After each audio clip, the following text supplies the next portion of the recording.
Salut tout le monde, nous voilà à Toronto, PDAC, le plus gros événement minier au Canada. Étage médiatique, la place d'Inversio.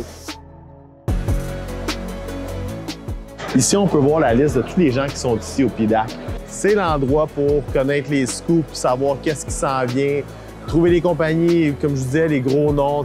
Comme vous pouvez le constater, beaucoup de compagnies. On a des compagnies en exploration, des compagnies en exploitation et aussi des compagnies qui desservent le domaine minier.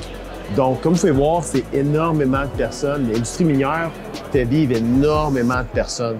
C'est beaucoup d'emplois et on peut le constater par la liste ici, mais surtout, on va le constater par tous les gens qui vont être là-bas.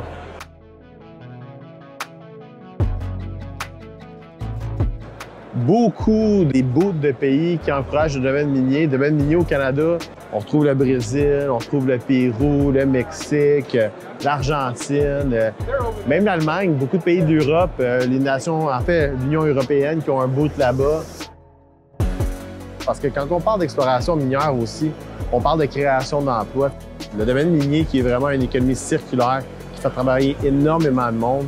Et évidemment, tous ces pays-là qui cherchent à en profiter, qui cherchent à inciter des compagnies canadiennes à venir s'installer, venir faire de l'exploration minière, venir faire vivre leur économie.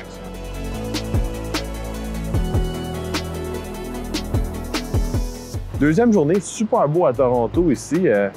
Deuxième journée à PDAC. On rencontre des compagnies différentes. Un domaine qui est intéressant, un créneau de marché que je pense que les nouveaux investisseurs, les investisseurs jeunes devraient regarder parce qu'on a besoin de renouveau. Je vous dirais, il y a place à la jeunesse ici. Jeunesse qu'on voit souvent dans un marché tel que la crypto, tel que le Bitcoin. Mais si vous avez suivi les marchés aujourd'hui, Bitcoin qui l'a mangé vraiment en face. Et c'est ce qui conclut notre dernière journée au PDAC 2022. Un événement qu'on a apprécié, notre premier événement. On a vu des compagnies en exploration, des compagnies en exploitation, même des prospecteurs. On a aimé l'expérience parce qu'on a vraiment vu la totalité de l'industrie minière. On a même vu des pays qui venaient avoir des booths parce qu'ils convoitent des compagnies canadiennes pour venir explorer des propriétés chez eux. Fait que, bref, on a aimé l'événement.